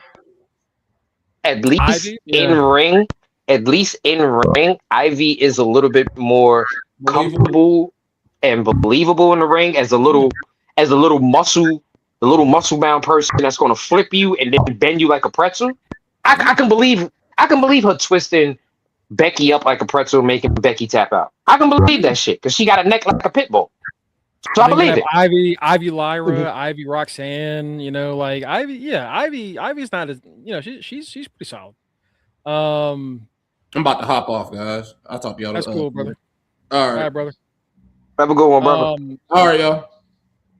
All right, bro. Let's keep this moving. We have after this match, Pierce he talks to Paul Heyman because Heyman is fucking giving him shit about what happened last week. First off, Heyman almost got busted in the forehead with the microphone, chasing behind Pierce. Bro, that fucking boom mic hit when it came down, and he tried to scream "Hey," and the mic came down. So it was like "Hey," and it's like, like hey, that's my ear. You right on the mic now. Stop. The fuck is you doing? Oh God, we gotta get off here before this match ends. I swear to, I'm about to see myself lose 12 points in this fucking match. I can't. Bro. Oh God. Nah, they ain't gonna do that to you. I don't think. Raquel Rodriguez says that Stephanie is still out of action, so she's probably going to be in the Rumble. Just take the belt off her. She's not. I don't even think she's really hurt. I think that might be another fake injury. Which, by the way, WWE, we knew Seth wasn't hurt. Stop acting like y'all tricked us. Like everyone knew it was a fake injury. Go back to listen to us when it happened. We were like that. Who the fuck is Matt Riddle think he fooling? Growing out a goatee, putting on a fucking mask, and talking about and from France. This is fucking Matt Riddle. I thought it was Nathan Frazier. I was like, why the fuck is Nathan Frazier back in NXT? Jey Uso comes out. He's in the Rumble. All right. Ain't he a tag team champ? Like, dude, what the fuck is like? Oh my God. Jimmy is not here for some reason. He wishes Jimmy and Naomi well, so hopefully everything's okay with them. Okay, now I'm starting to be concerned because that's like the third or fourth superstar that I've seen that you mentioned something, but I've seen put up a post. Prayers going to Jimmy and Naomi. Yeah, I'm hoping nothing's wrong with the baby. Like, it makes you wonder. Like, nothing's wrong with anything. Period. Like, you don't want to put it out in the universe, but it's like I hope everything's all right. The New Day are upset because they want a tag title shot. So instead, remember last week when Otis and Tozawa challenged Jay, and he's like, "All right, you'll get a shot." Instead, we're going to get a fatal 4-way. That's going to be the New Day versus Alpha Academy versus American Made, who has been gone for like 5 months, against who was the other team? Who fucking cares? New Day? No, New Day is New Day, American Made, Alpha Academy, and somebody else. I can't remember who the fourth team is. But it doesn't Viking matter. Raiders? I don't know. Maybe the Viking Raiders. Yeah. Vision versus Mysterio, Penta, and Dragon Lee. Pierce costs the Vision the match because of the brass knuckle situation. Ray ends up using the brass knuckles, and then Penta hits the Mexican Destroyer on Theory. Theory is their whipping boy right now, which is, I mean, very odd considering the fact that you brought him back as this mystery mask guy that's taking care of business, but yet he keeps losing. Why is he the lose? Like, I know you gotta have somebody in the group that like takes pins. Make him Logan Paul or Bronson or somebody. Like, nah, it better not be Bronson. It can't be Bronson. You know what? Theory's the honestly Theory makes the most sense because you think about it. It can't be Bronson because Bronson is still walking around with the moniker tribal thief. He done put people out. Here's a better way to handle it, Kenny. Don't put him in the situation to lose the fucking match. Here's an even better situation. Should have never been part of the Division. Yeah, should have been Montez. The moment y'all were like, it should have been Montez, I was like, God damn it, they're right. As a Theory fan, I was like, and apparently the reason that the Street Profits are off is because creative wants to have fans start to miss them. Bro, they've been off so long that fans are now going to start to forget them. Like, what the fuck are y'all doing? They've been off since what, September? Like, I think September. It's like, who? It's time. Bring the boys back. Like, your tag team division does need either one of them. Raw or SmackDown needs the Street Profits. When did Motor City Machine Guns come? Because right after 4 is when they show up, and that they've been gone for what, a year, and apparently Shelly's getting a new degree. So, what are the guns come for? I think the Street Profits have been gone for almost a year as well too. No, they had a tag title match against the Wyatts in the fall. Oh, that's right. That's right. I did an article recently. I was like, where are these people at? And one of them was like, where are the fucking Street Profits? Because where are they at? Because that's one of the things. Like, where the fuck are the Street Profits, dude? See, and this is why, and I've always said this. One day they'll learn. They need to go ahead and just combine the tag divisions. Combine both of them. You only need one tag team division in your company. Each brand doesn't need a tag team. Here's the thing, though. They actually do have enough to do that, though, and they do have the talent that they can pull that off. They just don't know how to write it properly. They literally just don't know how to write it properly because technically they kind of do have enough tag teams on each show. They have at least 5 tag teams on each show. Both shows have 4 or 5 tags, like enough where you're like, you can do something. Like, SmackDown, we had that ladder match after Mania. Like, whoa, you've got a division, right? Well, yeah. That's because at the time they literally put SmackDown ahead of Raw as far as tag team wrestling, because the Raw tag team division has been absolute shit. Yeah. And and I'm gonna be honest with you, Mongo has said it before, you can blame the Bloodline for that.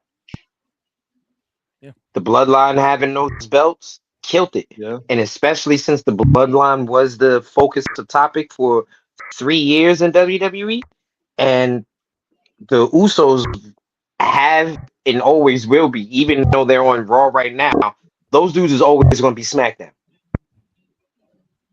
So, and the fact that Roman is on SmackDown, so they was putting all their eggs in the basket, like, yo, this is our main storyline. This is what people are coming to watch. So SmackDown is going to be the flagship for this hot minute.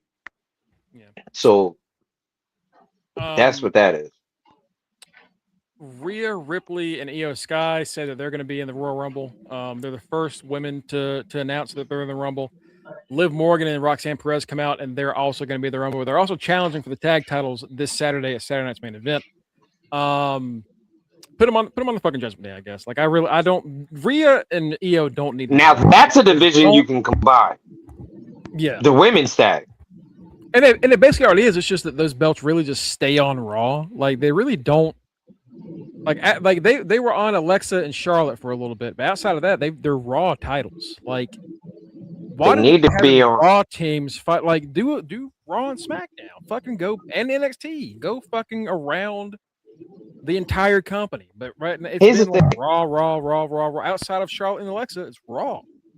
If you want to put it on a tag team and have it stay on a tag team for a while because you like having long runs, the tag team to do that with is Nia and Lash.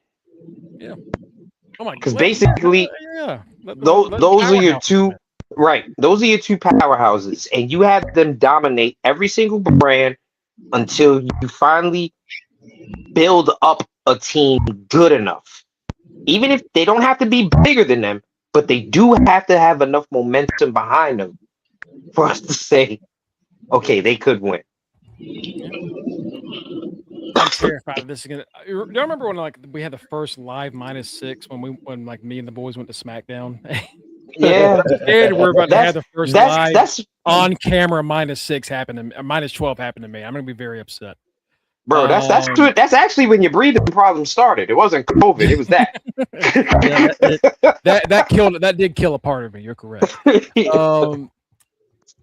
They attack Rhea and the Io and like, all right, I guess Rio's retaining the belts on Saturday. All right.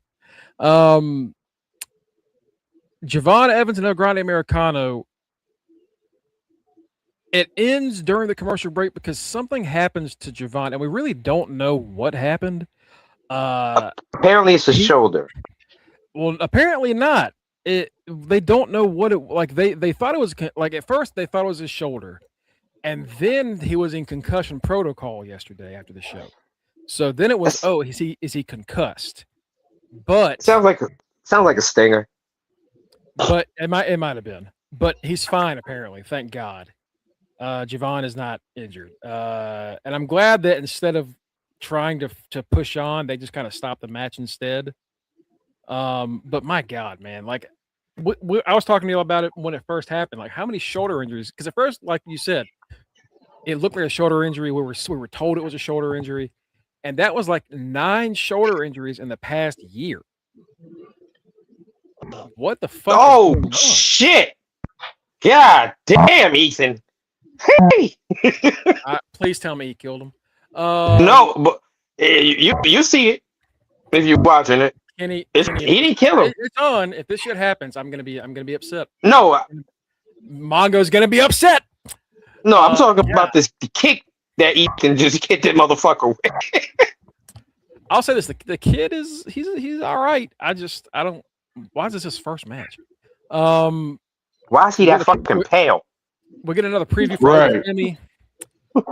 Backstage, Adam Pearce says that he wants to meet Bron Breakker one-on-one, and Paul Heyman claims that Jesus Christ. All right, I saw the kick.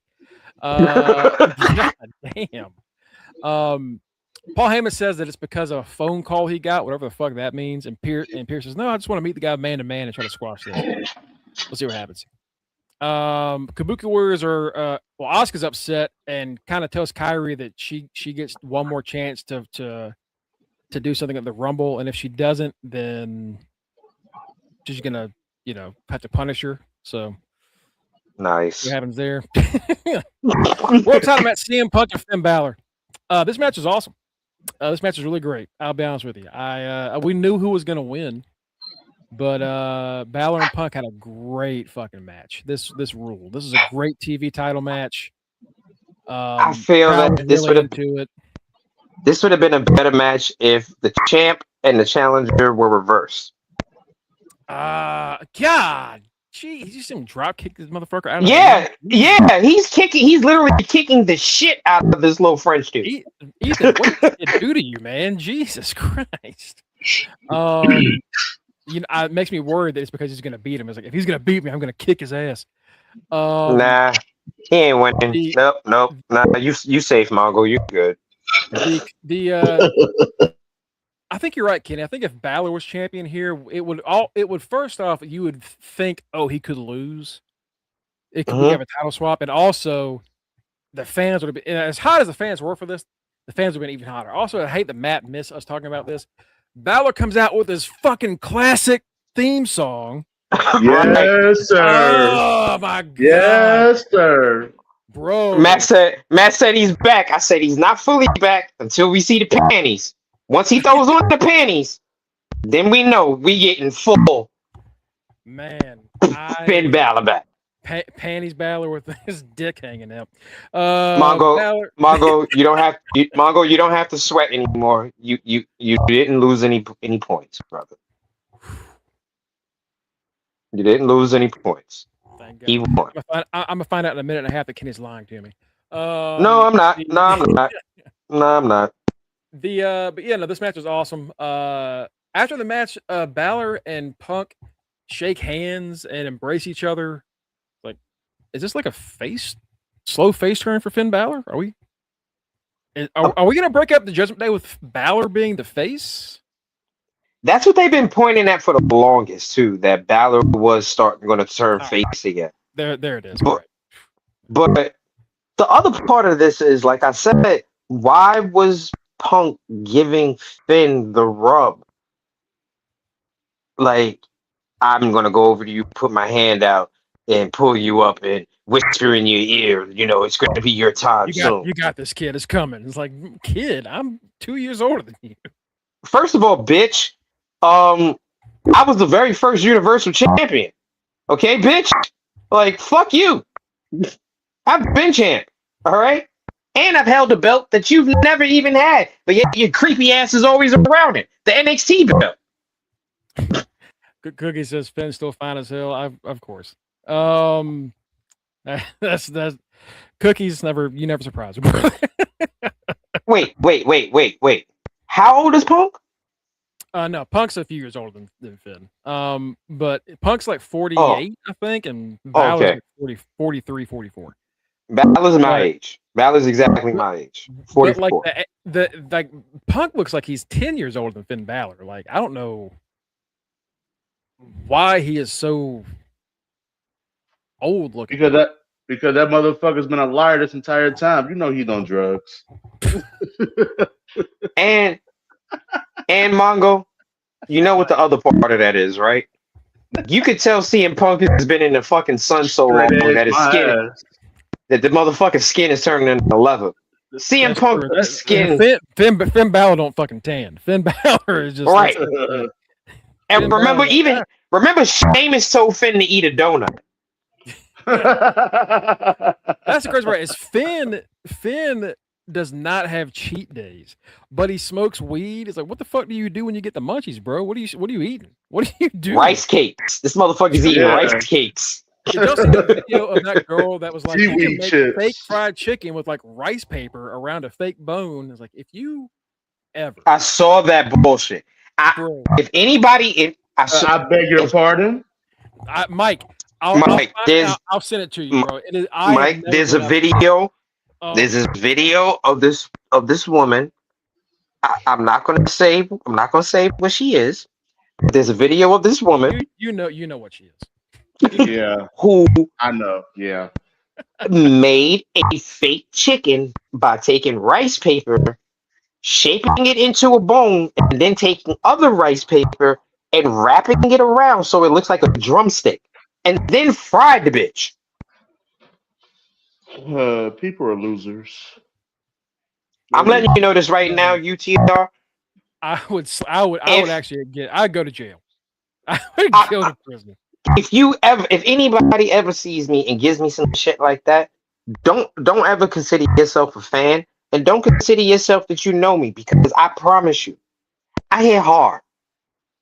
I am going to slap the holy monkey shit out of you. There it is. If you give me that. Consider your ass whooped. Maddie's like, she gotta be white. She is. No, Mike, here's the thing. I'm not even going to whip your ass. I'm literally going to slap you with every piece of might in my fucking body. All right? I'm gonna find it. I'm gonna find it, Mike, because I saw. I was like, you gotta be fucking kidding me. There is no way, dude. Like, why would you ever do this? Why? What is the point? Let me turn my camera on. As a chicken connoisseur, Here how it dare is. you? Here it is. Oh. All right, I'm gonna play it for us. I'm gonna play it for us. Let's see. All right, this shit. I think it's not just her. It's like somebody reacting to it, but like it's bad.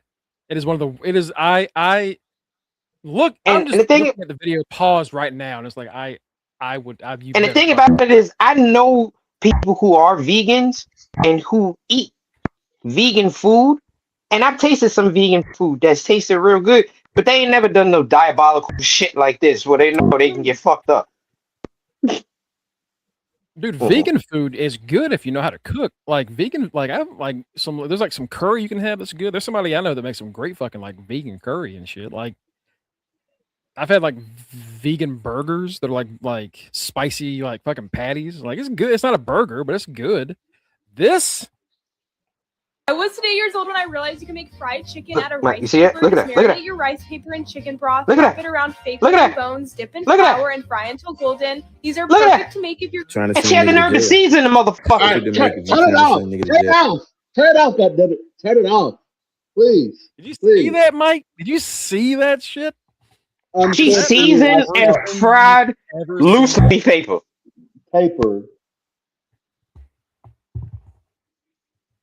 She seasoned and floured. Get us the fuck out of here, before I She gonna go to find where this woman is and stomp a mud hole in her ass and walk it dry. Bro, I swear to God, like I get like, look, you want people to eat meat, that's fine. That ain't it. That ain't First of all, that negates everything that she's doing by the fact that paper soaks up oil, and she's frying this shit in the oil. Yeah, which means you're literally biting into an oil packet and eating that shit. Dude, You're eating fucking Crisco vegetable oil, bro. That's what you eat. Literally. It's fucking disgusting. Anyway, that's gonna do it for us today. Thank y'all so much for joining. Sorry to end it on that note, but we'll be back tomorrow. It's better than ending it on the fucking note of Ricky Saint's bright ass shirt. I know that much. And here's fucking Keanu just beating everybody's ass. So facebook.com/Under the Ring Pod or twitch.tv/Under the Ring Pod for all news, updates, and everything that we're doing. We're back on Saturday. We're going to be talking about Game of Thrones, the Night of the Kingdom, I think is what it's called. It's, you know what? If you haven't seen it yet, Mikey and Mongo, I'm going to tell you this right now. It's nothing what we're used to. Okay. I'm a little different. Fun. Okay, we're gonna try something out. And look, we'll talk after the show. We'll talk after the show. Even if it's not good, we'll have vampires soon. It's okay. You can follow us there. Thank you for joining us, whether you're here at Twitch, Twitter, Facebook, YouTube, or if you're here on the new Blue Sky thing that's going on. We appreciate all of you. We'll be back tomorrow 6-ish to talk about what happens on NXT as we're watching it right now, and preview for Dynamite, which should be a really great show. You can also get us on our personal accounts on Linktree and Fingertip /Under the Ring Pod. Go to either one of those. You're going to get our personal links, all of our social media accounts.